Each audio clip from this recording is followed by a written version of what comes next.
Minnesota Wild goaltender Marc-Andre Fleury. Round of applause. Just, they never get it. Thank you, Dixie. What they've been able to do without their top players. You don't got a Brock Faber. You don't got a Jonas Brodin. You don't got a Jared Spurgeon. You don't got a Kirill Kaprizov. You don't have a Jakub Lauko. Do we want me to continue to go on this injury list? That's the sexy part of the game, is it not? The playing and the goals. Yeah, that's what you guys like. It's great. There's just a lot more to it, you know? You will see some Bardown Beauties, but that is impressive stuff. Way to go, ladies.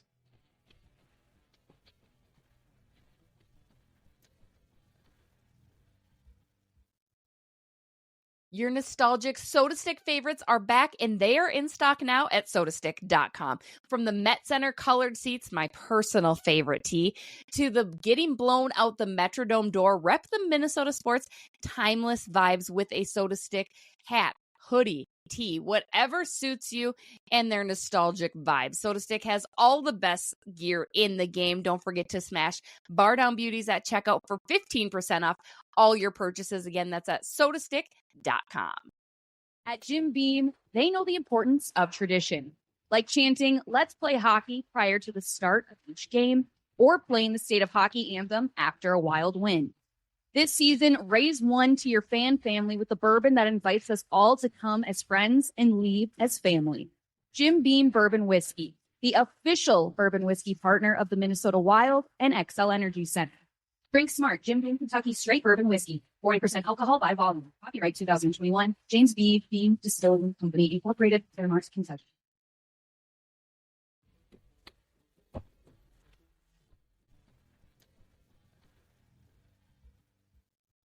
Hello, everybody. What's up? Bardown Beauties, episode 252. I'm Jesse Pierce. She's Karsten Kroll. Your Minnesota Wild splitting the 2-game road trip. Continue to be a better team away from St. Paul, Kirsten. They're back in St. Paul for 2 this weekend.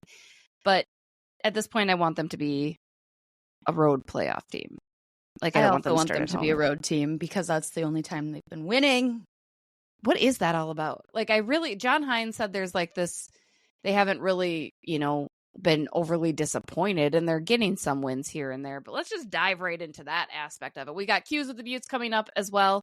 But this is my biggest question for the team this year. How do you translate these road victories to home? We've asked it numerous episodes at this point. It's just frustrating to watch because, March, you are home all the freaking time, so you better figure that out. But you look at the game in Colorado where they are tied going into the third. They come out hot to start the third, and I don't know that if it were at home, you were going to get that victory. You were going to have that same performance. Honestly, I'm at a loss at this point. I'm at a loss because you see what they can do against Colorado, but then you look back on how they played against Colorado at home. Yeah. It baffles my mind. I don't know I don't think anyone knows really what the problem is at home as opposed to on the road. It should be harder on the road than it is at home. And then we've talked too about the fan aspect. It sucks for the fans because they're paying money to see their team win, and they're playing like garbage most of the time this season at home.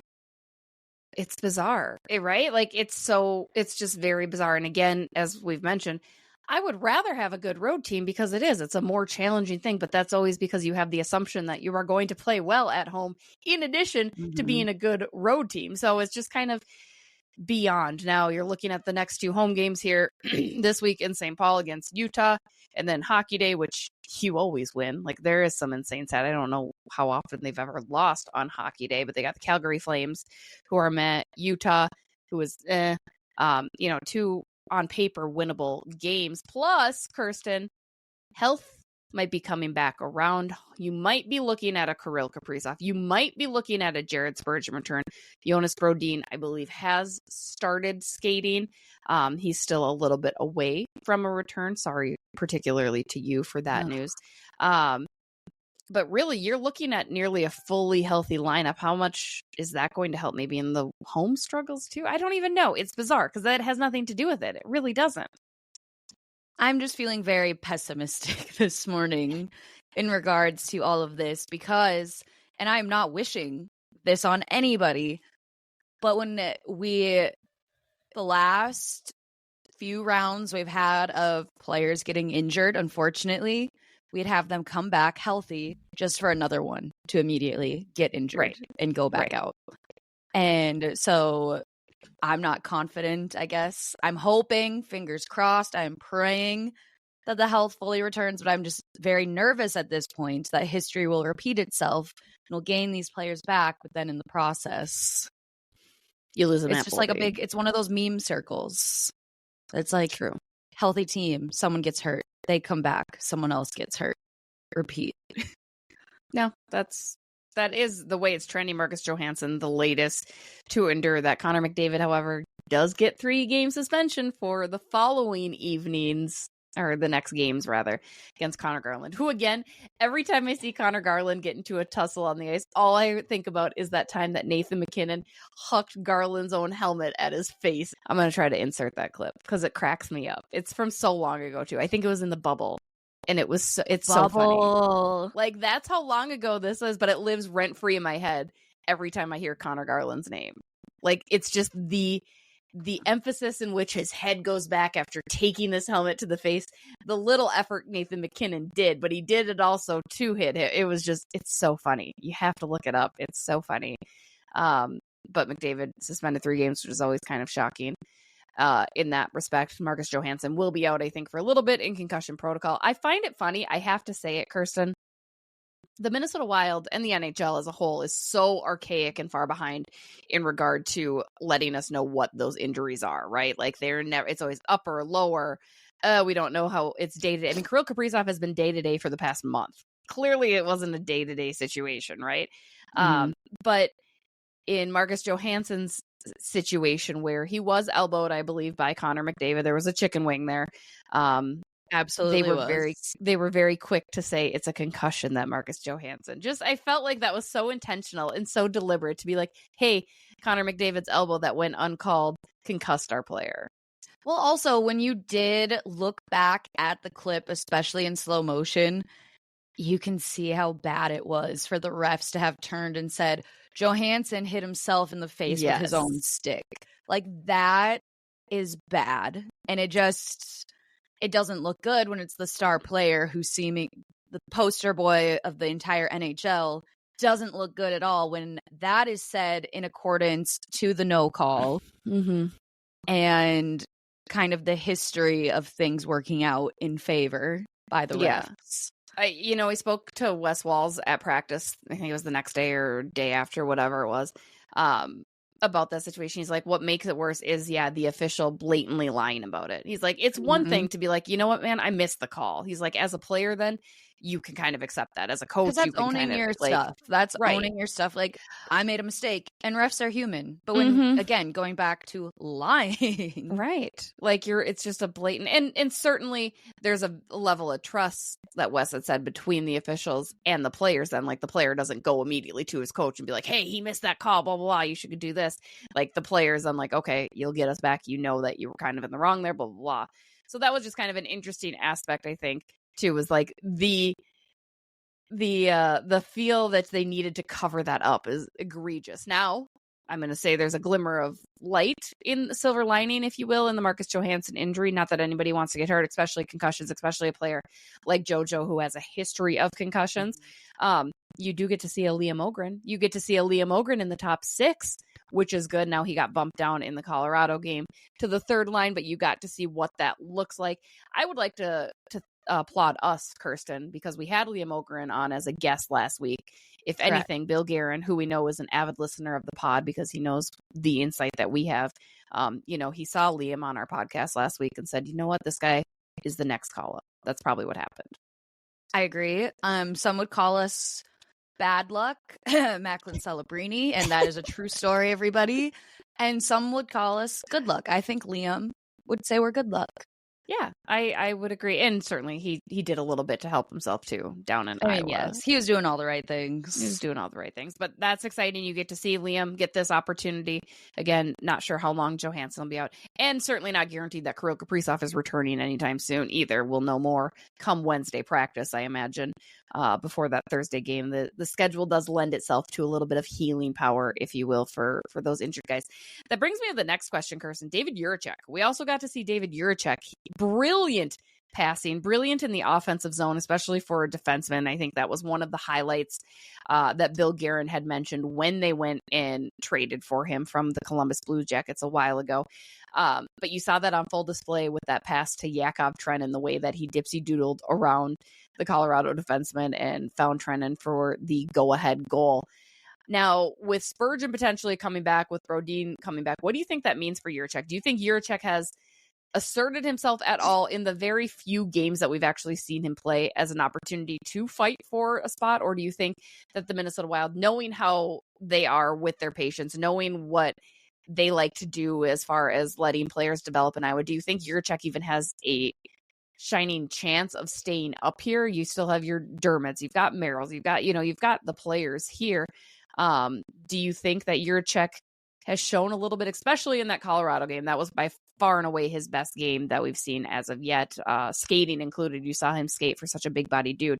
Do you think that he has shown enough, or probably not quite yet? I mean, I think his performance is reaffirming to this is why we did the haul with Columbus that we did in order to get him here.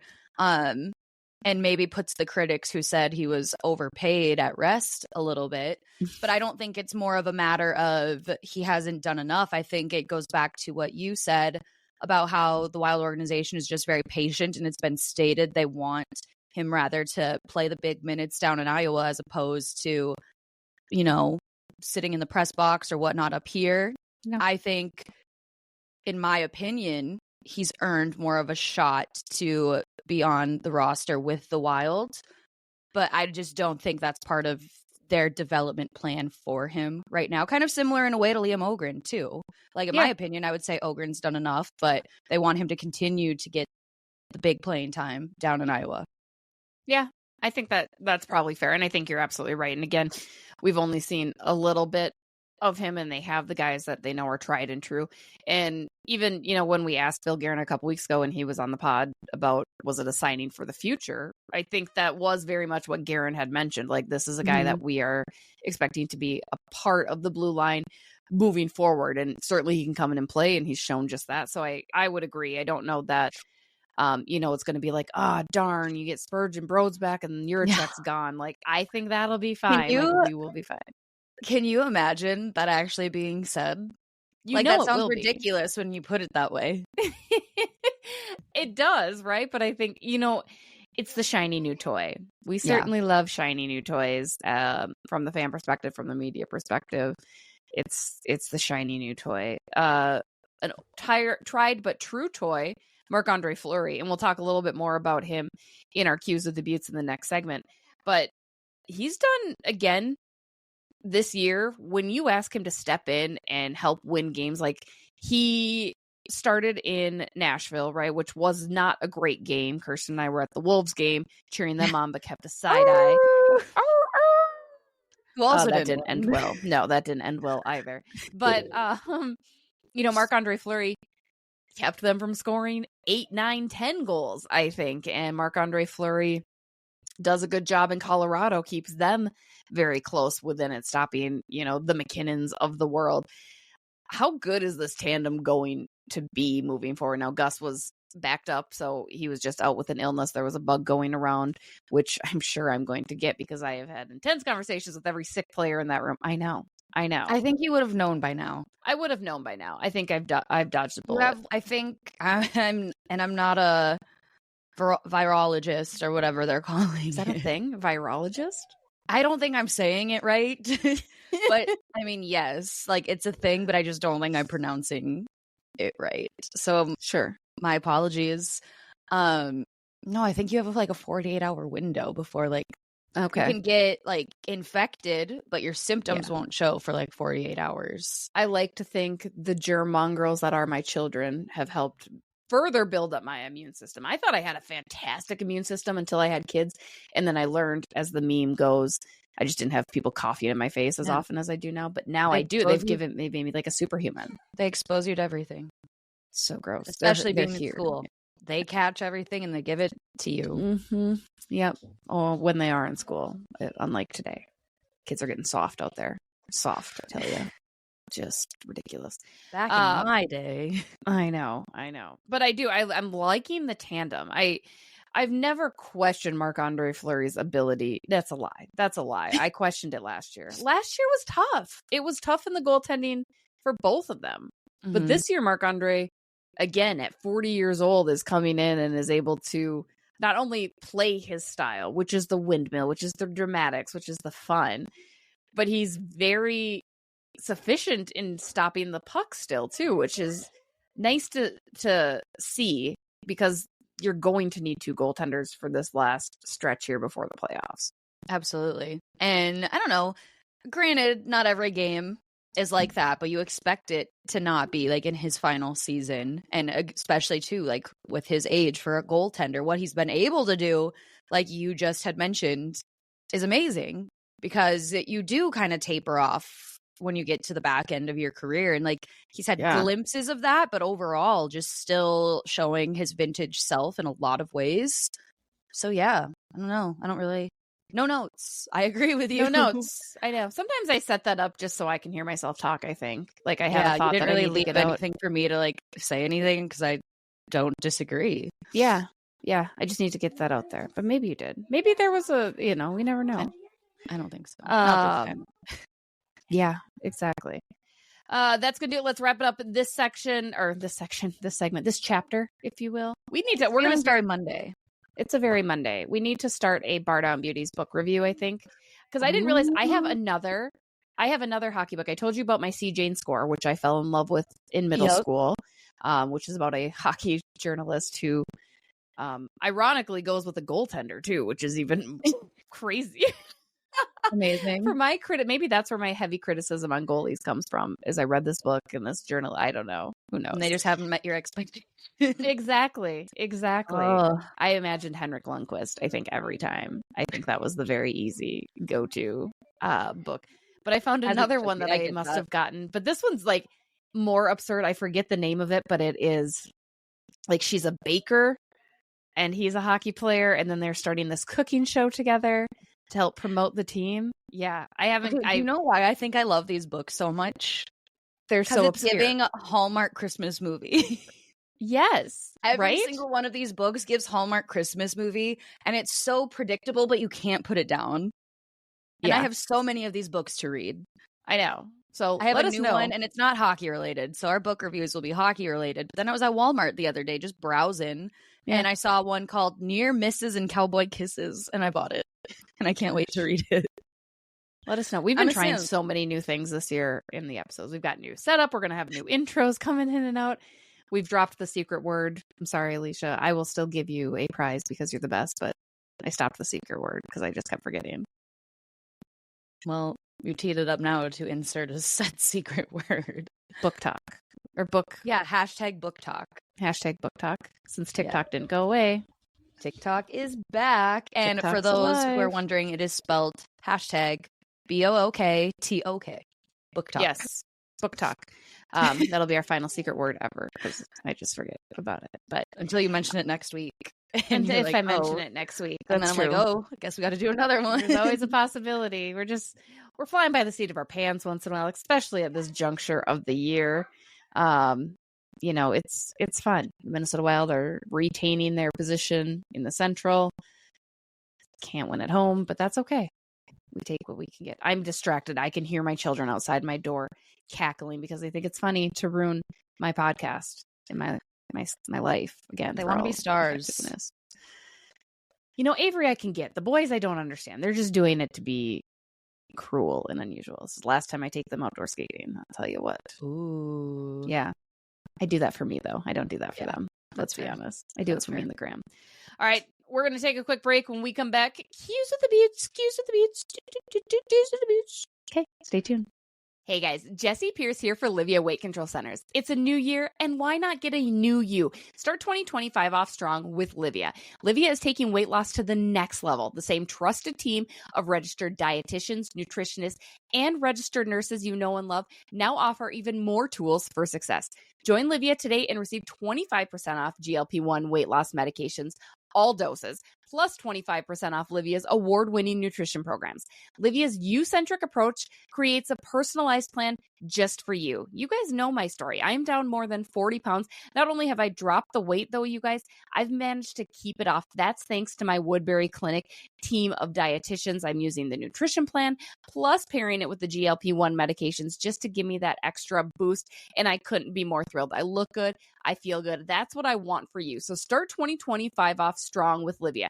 Join today and receive 25% off GLP-1 medications and Livea's award-winning nutrition program. With 9 convenient Livea centers, there's never been a better time to start. Visit Livea.com, that's Livea.com, or call 855-GO-LIVEA to schedule your free consultation. Let's make 2025 your year to succeed. Livea, where they do weight loss differently. What's up? We're back. Hopefully the noisy children are not. Let's dive into some cues with the Beauts. Now I have to do a disclaimer and apologize. So I posted this on our Instagram story and had people with the ability to submit questions on the Instagram story, as you can do. We got some really good ones. The Instagram story disappeared before I was able to grab any of them. So that's my bad. I apologize if you do not hear your cue in this segment, because that's why I'm not tech savvy enough to go back and figure it out. So next time I'll know better, but I apologize. You know what? Accountability. It is. So it's not that we skipped it. It went away. It disappeared. So. But we did get some Into good ones teed up. metaverse. Exactly. Again, maybe it'll come back like TikTok. I still can't believe it was not even like 24 hours. Everyone knew that was going to happen. It was a felt ploy. very- It was literally a political stunt. Is what very it was. much. Very much. We're not so. going to get into it, but that is all it was. It's so ridiculous. I know you're big on the TikTok scene. Oh, I'm chronically online. Yes. Selfishly, I was like, if it goes away, that'd be kind of nice, because it's one less platform I need to worry about cutting clips for or like entertaining. Yeah. You know, that's really selfishly, that's where I was at. Sometimes I scroll it, but I'm not. Yeah. Like sometimes the things that I like are just like the TV show clips, which is kind of funny.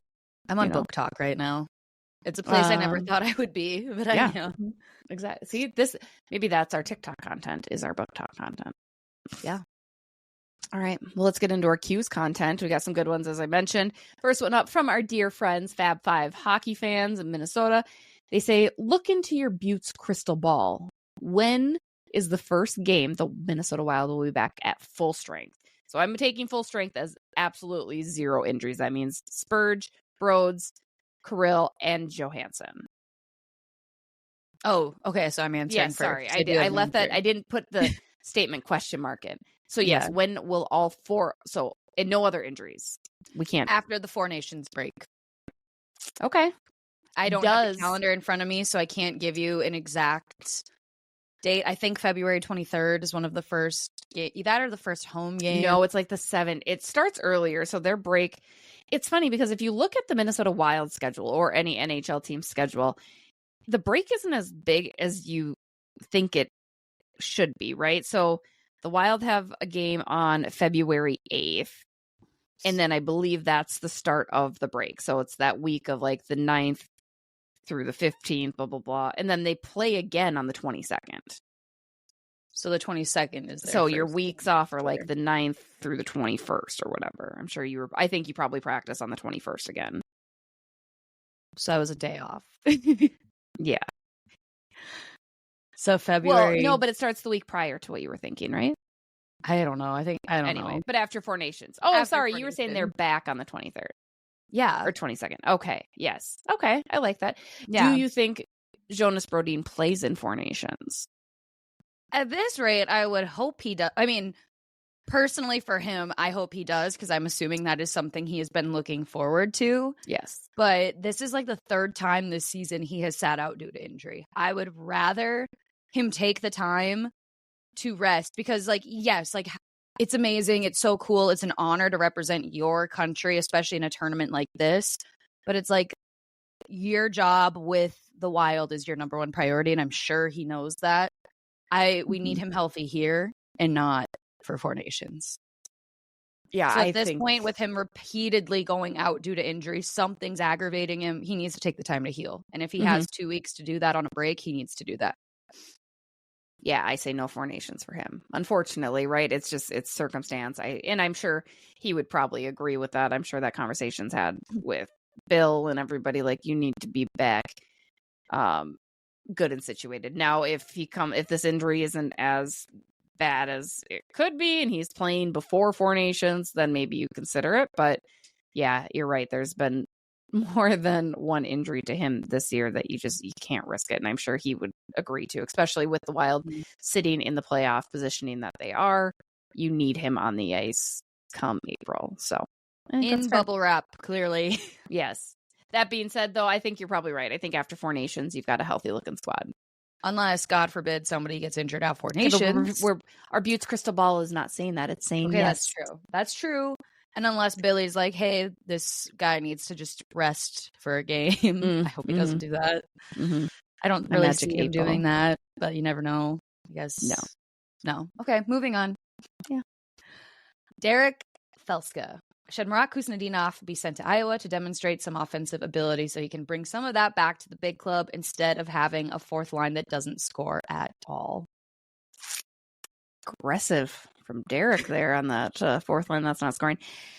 I've been very underwhelmed with Murat, and maybe it's because we were kind of I don't know what's the word I'm looking for. There was a very excitable about the potential of Murat Kuznetsov, right? Like, we kept hearing all these great things, and not to say that he's not a good player. I think he's a very suitable player, but yeah, I think I had higher expectations for him. I think I saw him really manning that third line. I saw him taking Freddie Gaudreau's position, right? But Derek's right. Maybe a little stint in Iowa would help pull some out. But my question is to myself too, maybe he's not the player that I was expecting him to be. Maybe this is kind of the guy that they wanted him to be, the guy that they needed him to be. Does he need to score a little bit more? Yes, but I don't know that that was necessarily in his wheelhouse or tool belt fully anyway. He's a smaller dude. He skates okay. Maybe he is that sustainable fourth line center who can win you some draws. I was just about to say, I think we just need him in the face-off circle. Right. Like, I think that's it. I think that's what he brings. I think he's, again, very viable there. So I don't see him going down to Iowa, if only for he's one of your decent centermen. So that's my take. So no, it wouldn't be bad, but I think we just need to lower our expectations for number 22 a little bit. Well put. Thank you. Funny guy, that one, though. He's just a funny guy. I don't know anything about him. He just kind of makes me laugh. Like, he just kind of has this goofy look about him once in a while. Like, in a good way. Like, he's just kind of funny to me. Just a chill guy. Just a chill dude. Yeah. Next question comes from John Pretty, and this to you, particularly, Kirsten. Ironic. Does Kirsten really wear all white skates to play hockey? And how do they stay white? My skates get so scuffed up so quickly. It's worse than being a kid with new shoes at school. He's referring to, I had used a photo of us putting skates on in this Q&A call out where Kirsten has her fancy Bauer skates that are all white. And those are your favorite skates. Those are the skates that you wear, right? Well, they're like an off-white, to be fair. Also, John, when you skate like I do, you're not scuffing up skates. Because I go so slow, I'm not falling. I'm not hitting the skates. So I don't know. I don't know what to tell you.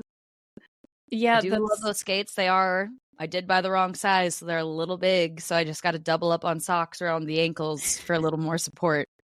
But you know what? My feet are warm. We are looking for our next outdoor hockey game. So if you guys want us to come play outdoor hockey with you, please toss the invite in. We had intended to do that earlier, but it got a little frigid. Yeah, we got hit with the polar vortex. Who's to know? You never know. All right. I don't know. Another question. Hockey coach. Minnesotans are used to sports disappointment. I believe the Wild are a playoff team, but are they truly a Stanley Cup caliber team? I'm glad that you read that one because you read it with such kind of anger and disappointment in your voice. If that was, I'm sure it was unintentional. It was unintentional, but I guess no, I don't always sound that way. You guys just catch me at bad moments to where I feel like I always sound that way on the podcast. Guys, I worked 14 hours yesterday. I'm tired. I rolled out of bed earlier than I expected to. Classic. Yeah. My coffee hasn't hit yet. Yeah, there it is. This is my first cup. No, this is literally my first cup.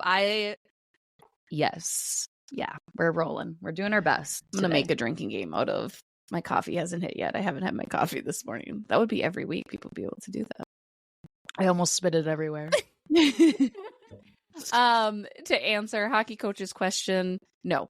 I'm not saying that to be a pessimist, but they're a very good team.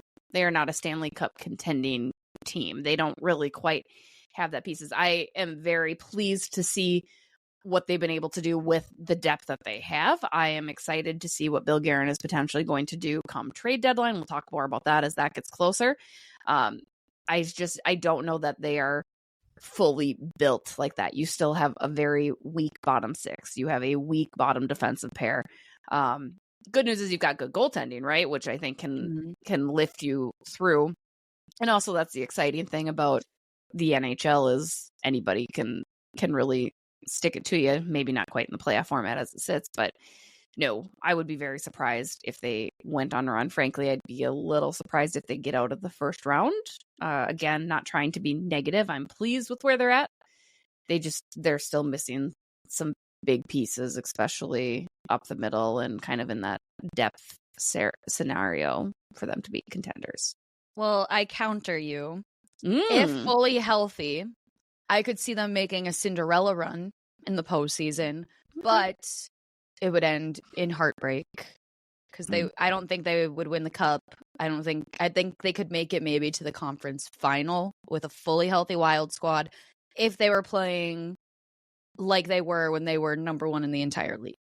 If they could maintain that, find that glimmer again, come the postseason, end of the season, come in really hot. Because as we know, half of hockey is getting hot at the right time. But also, I could see people being super disappointed, being like, oh, Minnesota sports were frauds. But if that were to happen, that would be a miracle because, as you had said, we are not built quite yet to win the cup. But I could see them doing a Cinderella run. I think counterpoint once again. I agree. I think that could be really fun. You look at the teams that they're losing to, the Edmontons, and yes, granted, injuries are within these losses too, but you're losing to your top teams in the West. And it's funny because we broached this topic with Matt Boldy in the locker room, and Boldy a little snipedly was like, well, we're top five. We're a top five team. How is this a problem that we're not? It's like, because you're still losing to the teams that are better than you. Like, of course, you could say, well, that's where we sit. But that, to me, those types of responses are like, oh, you're just content on being there. Like, no, you need to be able to beat Vegas. You need to be able to beat. Now, they did do that against Colorado. I thought that was a very good win. Colorado's goaltending has picked up dramatically, too, so they're not even shaky there. But you need to be able to beat an Edmonton, right? So I think that's where I'm always held back. It's like, well, until they show me that they can be very consistent in competing with those, or even the Floridas, then I will always have my mindset. Not necessarily the disappointed Minnesota sports fan, if you will, but it's just kind of like, I don't know. I'd be surprised. A Cinderella run, though, would make sense because, yes, that says that you're kind of shocked that they were able to do it, right? Yeah. Honestly, we're kind of in the thick of it now. My opinion, I think we're going to see kind of similar to the Thanksgiving break or Christmas break, where you're seeing okay, where teams are sitting, who's kind of for real and who's kind of getting out of the picture now. I think we'll really kind of have more of a glimpse come early April, late March. Like when the playoffs are there. Well, when the playoffs are looming. Yes. Like when the NHL tells us who's in the playoff. No, just kidding. No, when we're really close. Yeah. I feel you. Next question comes from Dino. What do you think our D looks like next year? I think Chisholm has shown he has a ton of upside. Your thoughts? Plus Zeev, Brodin, Faber, Mids, Spurgeon, and Jiricek are locks, correct? Do you trade Bogo, Lambos, maybe Chisholm? In parentheses, no. Not sure any of them want to be in Des Moines. Great question. The defense, and again, go back and listen to our episode with Bill Guerin from like 2 weeks back, because we talked about this, like how exciting that blue line is, because Z Boyum, who is probably going to come this year, I don't know that he'll necessarily have the Brock Faber impact, but if he does, oh boy, imagine that. Jake Middleton has unlocked a new level of his game. He scored in Colorado the other night.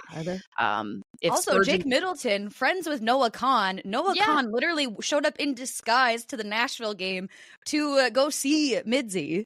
And Midzi just tarps off and everything, goes and hangs out with him. On. He did. I'll ask him about that tomorrow. You know, I will. Should. He's literally like in his boxers or whatever, up in the stands, just hanging with Noah Khan.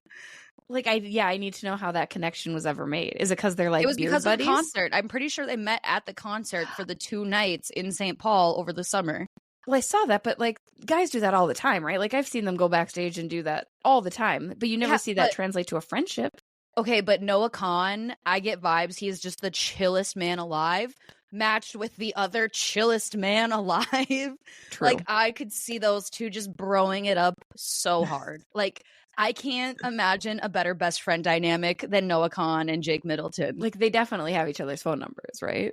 Oh, absolutely. Yeah. But apparently Noah Khan doesn't have Jake Middleton's actual Instagram. He tagged some random account that was not Jake Middleton. Stop, did he? Yes. Oh, I'm not always fully invested on that side of things, but that's hilarious. Yeah, I'm excited to find out about that, because I saw that too. That's classic. It made my life. Absolutely incredible.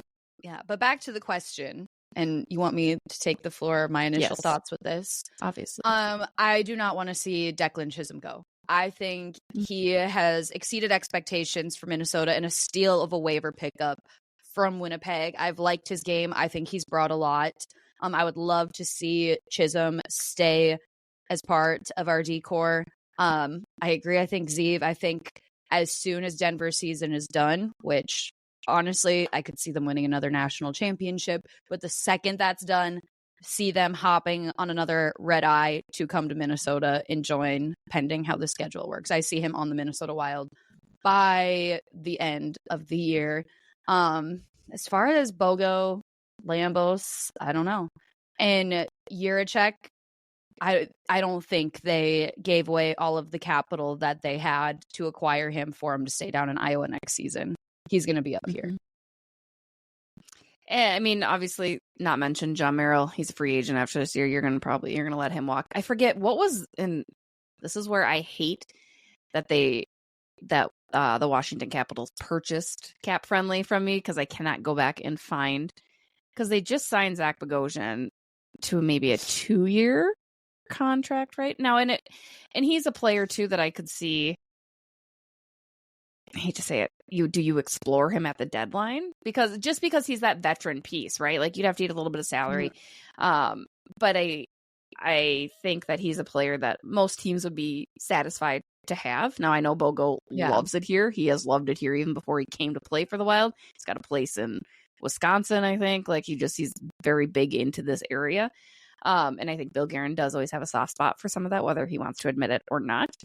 But yeah, I think Declan Chisholm, I think you keep him you keep him very close around and not in Iowa, if only for that safety insurance that you are going to need for Jonas Brodin and Jared Spurgeon. Because again, we know we're going to need it. Exactly. Like, it's fact of the matter. And I think Spurgeon is definitely a big question mark, even heading into next year and moving forward. We know what he can bring, but with his age, the way he plays, and with the injuries that he's faced, it's tough. It is tough to watch. It's tough to imagine a 100% healthy year for him. Now, it's possible. Zach Parise was able to do it, right? His final season. That was great. But yeah, that being said, I think Chisholm has to stay around. I think you would explore maybe a Bogo situation. Carson Lambos, to me, completely gone off the radar.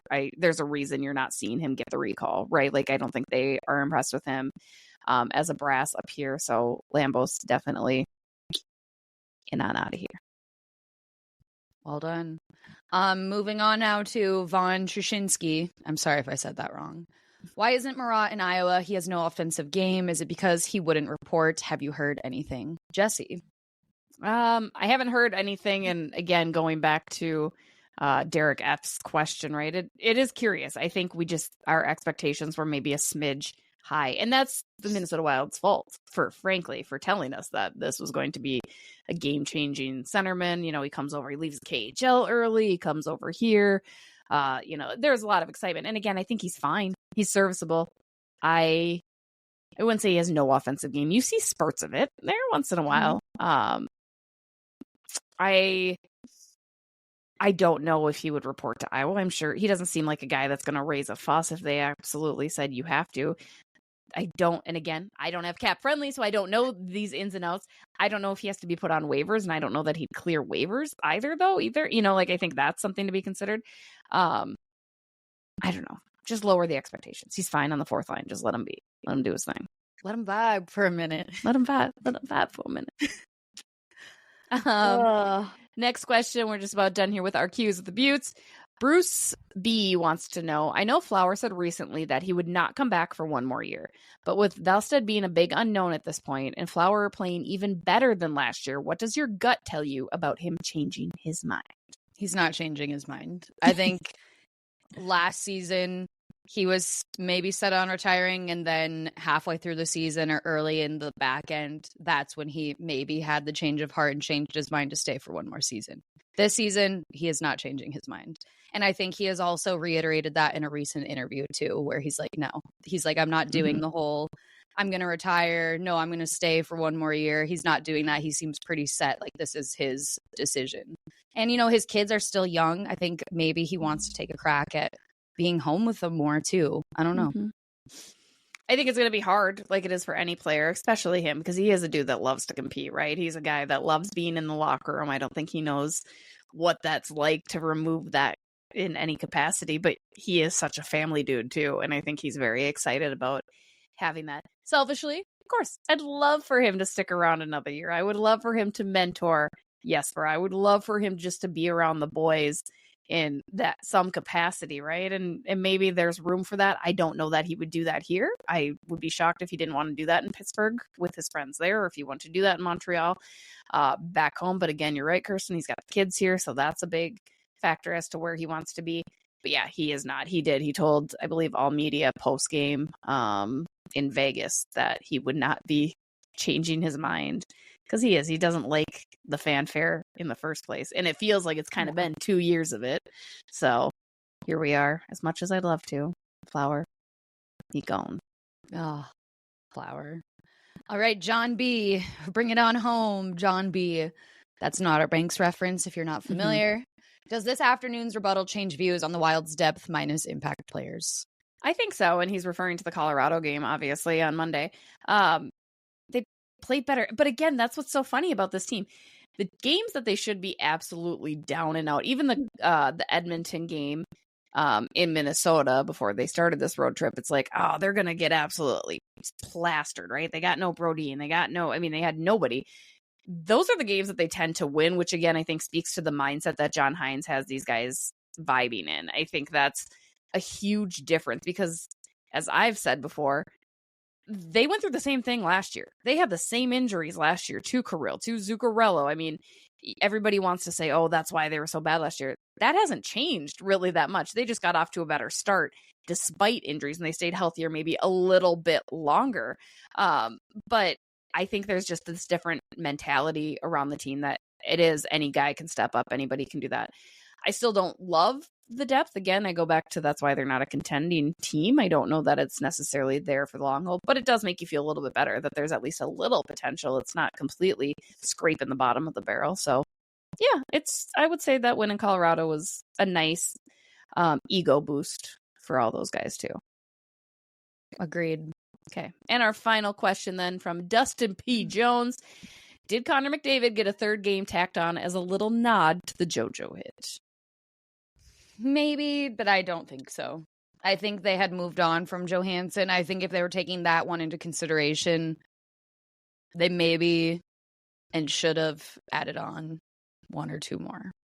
It's just, it's a really bad look when you're taking those hits to players, accidental or not. He seemed remorseful in the interview with TNT when Biz called him out on it, and like he seemed like he was like, you don't want to hurt another player. At least I like to think so. I don't think that was McDavid's intention, but it looks really bad when it happens in nearly back-to-back games that you have a bad hit on another player.